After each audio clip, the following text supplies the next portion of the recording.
మనము ప్రార్థనలు అంటే మన నిత్య జీవితంలో ఒక విశ్వాసికి ముఖ్యమైనటువంటివి మూడు ఉంటాయి. ఒకటి ప్రార్థన, రెండు వాక్యము, మూడు విశ్వాసం.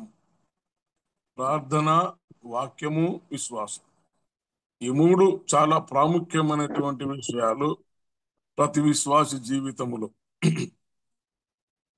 ఈ మూడిట్లో ఏది లేకున్నా విశ్వాసము పటిష్టముగా ఉండదు, స్థిరముగా ఉండదు. దేవునితో సహవాసం కూడా స్థిరముగా ఉండదు. ప్రతినిత్యము వాక్యము చదవాలి, ప్రతినిత్యము ప్రార్థన చేయాలి. ఈ రెండింటిని సమన్వయపరచటము లేదా ఆ భరోసా కల్పించేది ఏంటంటే విశ్వాసం. చాలా ప్రాముఖ్యమైనది. విశ్వాసము లేకుండా నువ్వు ప్రార్థించలేవు. విశ్వాసము లేకుండా వాక్యాన్ని చదివినా అర్థం కాదు. వాక్యము నీతో మాట్లాడదు. కాబట్టి ప్రతి విశ్వాసికి కూడా ఈ మూడు చాలా ప్రాముఖ్యమైనవి. ఈ మూడింటిలో నేను ప్రార్థన కొరకు ఒకసారి ఇట్లా జ్ఞాపకం చేద్దాము అని నేను ప్రభు సన్నిధిలో అడుగుతూ ఉంటాను. ఎప్పుడైనా వాక్యము చెప్పాలి ఇట్లా అన్నప్పుడు, ప్రభువా ఏ వాక్యము నేను పంచుకోవాలి, ఏంటిది అన్నప్పుడు దేవుడు నాకు ఇచ్చినటువంటి తలాంపు ఇది. ప్రార్థన చేస్తూ ఉన్నాం మనం. అనేకులు అంటే ప్రార్థనలు చేస్తూ ఉంటాం, కానీ ఆ ప్రార్థనలో ఉన్నటువంటి ఆ ఆ ఆ, విధానాలు విధానం కొంచెం చిన్నగా తెలుసుకుంటే బాగుంటుందని ఆలోచన కలిగి, ఆ ప్రార్థన అంటే ఏమిటి అని దీనికి నిర్వచనం. ప్రార్థన అంటే ఏమిటి అంటే దేవుని పాద సన్నిధిలో మనకందరికీ తెలిసిన విషయాలే ఇవన్నీ కూడా. నేను జస్ట్ జ్ఞాపకం చేస్తాను. ప్రార్థన అంటే దేవునితో మాట్లాడుట లేక దేవునితో సహవాసం కలిగి ఉండుట ప్రార్థన. ఆయనతో మనం ఎప్పుడు సహవాసం కలిగి ఉంటే మనకున్నటువంటి విషయాలు లేకుండా మనతో ఉన్నటువంటి ఏ కొరతలైనా దేవునితో సంభాషిస్తూ మనము జీవిస్తున్నటువంటి క్రమం ప్రార్థన.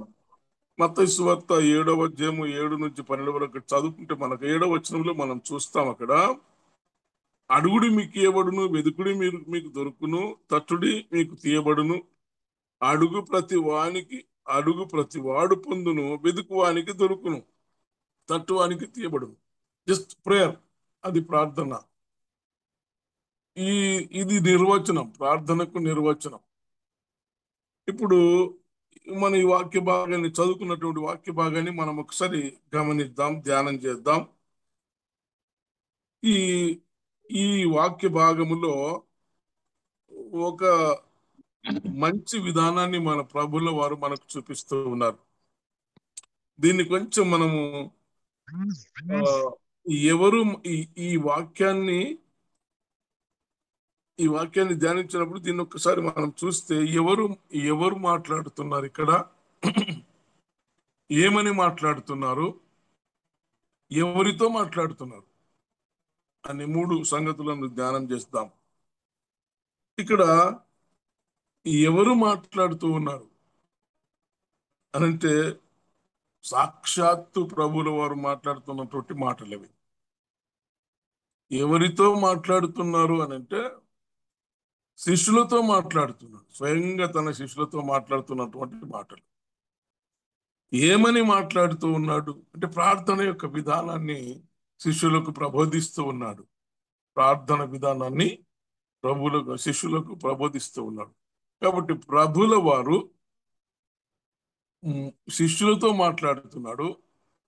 ప్రార్థన విధానము ఎట్లా మీరు ప్రార్థన చేయాలి అనేటటువంటి సత్యాన్ని వారికి నేర్పిస్తూ, మనం అక్కడ కిందికి పోతే ప్రభు నేర్పిన ప్రార్థన ఉంటది. అది ప్రాఫెటికల్ ప్రేయర్ అంటారు. ప్రాఫెటికల్ ప్రేయర్ అది ఇప్పుడు నెరవేరదు. అది ప్రభు రాకడలో, అది ప్రకటన గ్రంథంలో నెరవేర్పు ఉంటది ఆ ప్రవచన ప్రార్థనకు. ఇప్పుడు మనం ధ్యానం చేస్తున్నది ఏంటంటే ఈ ఈ 3 వచనాలలో మాత్రమే ధ్యానం చేసుకుందాం. ఇక్కడ నంబర్ 1 ఏంటంటే వేషధారణ. మీరు ప్రార్థనలో వేషధారణ ఉండొద్దు అంటాడు ప్రభుత్వం. మీరు ప్రార్థన చేయనప్పుడు వేషధారుల వలె ఉండొద్దు. ఎందుకు అని అంటే మళ్ళీ కింద అదే వచనములు ఇస్తాడు. వాళ్ళు ఏం చేస్తారంటే మనుషులు కనబడలో బహిరంగంగా, తర్వాత ప్రతి వీధులలో మూలలలో లేక బహిరంగమైనటువంటి స్థితిలో వారు ఆ తమను తాము ప్రత్యక్షపరచుకోవాలని ఆ వేషధారణ బయలుపరుస్తూ ఉంటారు. మూలలో నుంచి ప్రార్థన చేయటం వారికి ఇష్టము. ఆ వేషధారణ కలిగినటువంటి వారికి ఇచ్చినటువంటి ఫలం ఏంటంటే వారి ఫలము వారు పొంది ఉన్నారని మీతో నిశ్చయముగా చెప్తున్నాను. అంటే వేషధారణ అనేది చాలా డేంజరస్ స్థితి అన్నమాట. అందుకే ఎప్పుడు కూడా ప్రభువా నాకు వేషధారణ వద్దు, యథార్థత నిజాయితీ నాకు కావాలి ప్రభు, అదే మంచి జీవితం అని మనం ఎప్పుడు అడుగుతూ ఉండాలి. వేషధారణ ఉండొద్దు. నంబర్ 1. 3 పాయింట్స్ నేను మీకు క్లుప్తంగా చెప్పి నేను ముగిస్తాను. ప్రార్థనకు మనం సమయం ఎక్కువ తీసుకుందాం. వేషధారణ ఉండొద్దు. రెండవది, చాలా మంది ఏం చేస్తుంటారంటే ఇదే మనం కూడా చాలా సార్లు చేస్తూ ఉంటాము. మంచి భాష వాడదామని, తర్వాత నన్ను నేను కనపరుచుకోవాలి, ఎంత ఎంత ఎంత భక్తిపరుడు ఎంత అనేది కనపరుచుకోవాలి, ఎంత బాగా ప్రార్థన చేస్తాడు అని నన్నందరూ మెచ్చుకోవాలి అనుకొని కూడా కొన్నిసార్లు మనము మన వేషధారణను చూపిస్తూ ఉంటాం. ప్రభువు ఘోరమైనటువంటి పాపాన్ని కూడా సహించగలడు, కానీ వేషధారణను సహించలేడనే సత్యాన్ని మనం గ్రహించాలి ఇక్కడ. ఎందుకంటే వేషధారులారా అంటాడు కదా ఇశ్రాయేలీయులు, వేషధారులారా, శాస్త్రులు పరిచయులు అనే మందిరంలో మాట్లాడుతున్న మాటలు వేషధారులారా. కాబట్టి వేషధారణను సున్నము కొట్టిన సమాధుల వల్ల, సమాధులతో పోలుస్తాడు.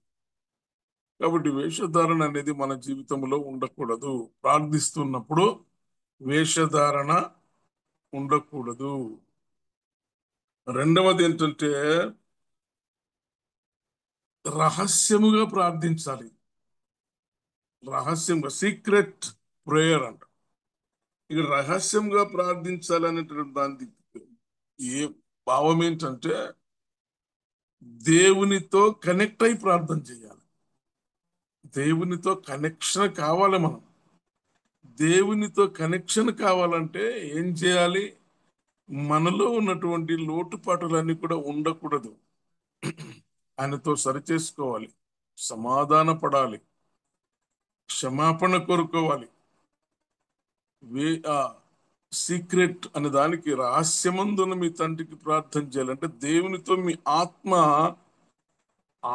మనలో ఉన్నటువంటి ఆత్మ పరమాత్మతో మమేకం అవ్వాలి, లీనము కావాలి.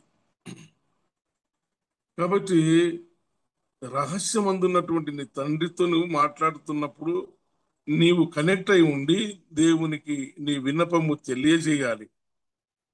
చూడండి, ఇక్కడ నీ 6వ వచనం చదువుతున్నాను. నీవు ప్రార్థన చేయనప్పుడు నీ గదిలోనికి వెళ్ళి తలుపు వేసి రహస్యమందున్న నీ తండ్రికి ప్రార్థన చేయుము. అప్పుడు రహస్యమందు చూచు నీ తండ్రి నీకు ప్రతిఫలం ఇచ్చును. అది మనము డైర్ నీడ్ లో ఉన్నాం ఇప్పుడు. డైర్ need of Mennonite brother and churches స్పిచ్ to life, to live in God, to live in to live spiritual life అనేదాన్ని. ఎందుకనంటే మనకు అవసరత చాలా ఉంది ఇప్పుడు. ప్రార్థన అవసరత, మన కాన్ఫరెన్స్ అంతా కూడా చెల్ల చెదరైపోయినటువంటి స్థితి. మన కుటుంబాలు, మన సంఘాలు కూడా దేవునికి మహిమకరముగా జీవించాలంటే చాలా కష్టపడుతున్నాం. ఇది మనకు అవసరత, ప్రార్థన అవసరత చాలా ఉంది. అది మనము ఫలము పొందాలి, దానికి రిజల్ట్స్ తెచ్చుకోవాలి. మనం వచ్చి ప్రార్థన చేసి మనం వదిలిపెట్టేది కాదు. ఆ ఫలాన్ని మనం తెచ్చుకోవాలి. ఎప్పుడు తెచ్చుకుంటామంటే మన ఆత్మ దేవునితో కనెక్ట్ అయినప్పుడు, దేవునికి ఇష్టమైన రీతిలో మనం బ్రతుకుతూ ఉన్నప్పుడు మనం ఆ ఫలాన్ని మనం పొందగలుగుతాం. అందుకని అంటాడు, నీ గదిలోనికి వెళ్ళి రహస్యమందున నీ తండ్రికి ప్రార్థన చేస్తే అప్పుడు ఆయన నీకు ప్రతిఫలం ఇస్తాడు. నీ తండ్రి నీకు ప్రతిఫలం ఇస్తాడు. కాబట్టి బహిరంగమైనటువంటి విధానము లేక వేషధారణను కనపరుచుకునే విధానము అదంతా మనకు ఫలం ఇచ్చేటటువంటి ప్రార్థన కాదు. ప్రార్థన ఇప్పుడు ఎంతో మంది భక్తులు మనకు ప్రార్థన చేసినటువంటి వాళ్ళని మనం చూస్తాం. మోషే గారు ప్రార్థన చేసినారు ప్రజల కొరకు. యెహోషువ గారు ప్రార్థన చేసినారు ఆ ప్రజల కొరకు, సమాజము కొరకు. దేవునితో ఛాలెంజ్ గా నిలిచినటువంటి ప్రార్థన యెహోషువ గారి ప్రార్థన. కాబట్టి వాళ్ళందరూ ఎట్లా ప్రార్థన చేసినారు? మన జీవితంలో కూడా మనం ఎన్నోసార్లు ప్రార్థనలు చేస్తుంటాం, కానీ తిరిగి మనం ఏం చేస్తామంటే అది మర్చిపోతాం. మనం ఈ రోజు కొరకు మనం ప్రార్థన చేస్తాం. ఒక ప్రభువా, ఈ రోజంతా మాకు ఆశీర్వాదకరంగా మార్చు, మేము చేయబోయే ప్రతి పని కూడా మాకు సవ్యముగా ఉండాలి, శోధన జయించగలగాలి అనుకుంటాం మనం. అని ప్రార్థన చేసుకుంటాం. ఈ రోజు అది మర్చిపోతాం మనం. ఈ ఉదయకాలంలో నేను చేశాను కదా పలానా ప్రార్థన అని మనకు దినాల్లో ధ్యానం ఉండాలి. రోజంతా ధ్యానం ఉండాలి. ప్రభు ఈరోజు ఆ ప్రార్థన చేసిన కదా ప్రభు, ఈ రోజు నాకు ఆ ఫలం ఏం చూస్తానో నేను అని ఆ ఎక్స్పెక్టేషన్ తోనే మనం బ్రతకాలన్నమాట. ఈ రోజు ఆ ఫలం నేను చూడాలి అన్నటటువంటి ధ్యాస కలిగి మనం బ్రతకాలి. అది విశ్వాసము, విశ్వాస జీవితం. తప్పకుండా దేవుడు నాకు కనపరుస్తాడు, చూపిస్తాడు అనేటటువంటిది. ప్రతిరోజు నా నా నా ఎక్స్పీరియన్స్ లో నేను మాట్లాడుతున్నా. ప్రతిరోజు ప్రార్థన చేసినప్పుడు ప్రభు, ఈ రోజు నాకు నేను చేసిన ప్రార్థన కరెక్ట్ గా అది అట్లనే దేవుడు నాకు చూపిస్తాడు. అలాగే ఉండాలి. శోధన వచ్చినప్పుడు జయించగలుగుతాం. అప్పుడు ప్రభువా నన్ను క్షమించు తండ్రి. పడిపోతాం కొన్ని మాటలు లేక మన చూపులు, మన క్రియలు. అప్పుడు ప్రభువా నన్ను క్షమించు. ఎందుకంటే ఈరోజు మనం ఆ ప్రార్థనలో ఉన్నాం. ఆ ప్రార్థన చేసి మనం ముందుకు సాగుతూ ఉన్నాం. అది జ్ఞాపకం పెట్టుకొని మన జీవితాన్ని మనం కొనసాగించాలి. ఒకటి. తర్వాత ఇంకో మూడవది, ఆ మూడు విషయాలు ఇక్కడ నేను మనకు అక్కడ క్లియర్గా ఉన్నాయి. నేను పెద్దగా గొప్పగా చెప్పాల్సినటువంటి పనేమి లేదు. క్లియర్గా వేషధారణ ఒకటి, రెండవది సీక్రెట్ ప్రేయర్, రహస్యమందు దేవునికి ప్రార్థించాలని. మూడవది ఆ మూడవది ఏంటంటే మీరు విస్తరించి ఆ వ్యర్థమైన మాటలు వచింపవద్దు. వ్యర్థమైన మాటలు వచింపవద్దు. ప్రార్థనలో వ్యర్థమైన మాటలు వచింపవద్దు. ఇక్కడ నేను మీకు అందరికీ ఒక జ్ఞాపకం వేస్తా ప్రభు నామంలో. ఏంటంటే కొన్నిసార్లు మనము దేవుని ఏది అడగలనో అది అడగం, ఏది ప్రార్థించాలనో అది ప్రార్థించం. ఏమేమో చేస్తూ ఉంటాం, ఏమేమో ప్రార్థన చేస్తాం. విస్తరించి మాట్లాడితే దేవుడు వింటాడు అనుకుంటాం, గట్టిగా అరిస్తే దేవుడు వింటాడు అనుకుంటాం. అట్లా ఏం లేదు. కింద ఏమిస్తాడంటే, మీరు మీ తండ్రిని అడగక మునిపే మీకు అక్కరగా ఉన్నవి ఆయనకు తెలియను. మీరు అడగక మునిపే మీ ఆత్మ ఆయనకు తెలుసు. మీ ఆత్మలో ఆయన మన అవసరాలు ఆయన గ్రహించగలుగుతాడని. కాబట్టి ముందే ఆయనకు తెలుసు. కాబట్టి నువ్వు గట్టిగా అరిచినా వ్యర్థమే, విస్తారంగా నీవు అరిచినా వ్యర్థమే. ఆత్మదేవుడు అంట మనలో ఉండి వచింప శక్యము కాని మూలుగులతో, శక్యము కాని మూలుగులతో ప్రభుతో మాట్లాడిస్తాడంట. అట్లాంటి ప్రార్థన మనం చేస్తే ఎంతో ఆశీర్వాదకరంగా ఉంటది. ఈ మూడవది ఏంటంటే విస్తరించి వ్యర్థమైన మాటలు వచ్చిపోవద్దు. అదేంటంటే విస్తరించి మాట్లాడటం వలన దేవునికి మా మమ్మల్ని వినబడునని వారు తలస్తారంట. మీరు వారి వలె ఉండకుండి. అన్యుల్ని ఇక్కడ మెన్షన్ చేసినట్టు చూడు ఆత్మదేవుడు. మరి మీరు ప్రార్థన చేయనప్పుడు అన్యజనుల వలె వ్యర్థమైన మాటలు వచింపవద్దు. విస్తరించి మాట్లాడట వలన తమ మన వినబడిన వారు తలంచుచున్నారు. నేను కొన్నిసార్లు నాకు డౌట్స్ వస్తున్నాయి. ఏంటదంటే ప్రార్థన చేస్తూ ఉంటాం మనము. చేస్తూ ఉన్నప్పుడు ప్రభువా జ్ఞాపకం చేసుకో అని అంటాం. దేవునికి మతిమరుపు ఉందా అని నాకు ప్రశ్న వస్తుంది చాలాసార్లు. దేవునికి మతిమరుపు ఉందా? ఇంకా కొందరు ప్రార్థన చేస్తారు, ఏమని, దేవా మాకందరికి క్షేమం అయ్యేటట్లు చూడు, జర చూడు మాకు. దేవుడు మహోన్నతుడండి, అని పరిశుద్ధుడు, ఆయన గొప్ప దేవుడు. మన ప్రార్థన, మనం ఆయనతో మాట్లాడుతున్నప్పుడు మర్యాద, క్రమము, ఒక విధానం, ఒక పద్ధతి ఉండాలి. చూడండి, ఇప్పుడు ఒక సీఎం లేకపోతే పెద్ద మహామనిషి ఎవరైనా మన మధ్య వచ్చి నిలబడితే మనం ఎట్లా మాట్లాడతాం, ఎంతో రెస్పెక్ట్ గా ఏమాత్రం నీవు తప్పు మాట్లాడినా వాడు తప్పున పట్టేసుకుంటాడు.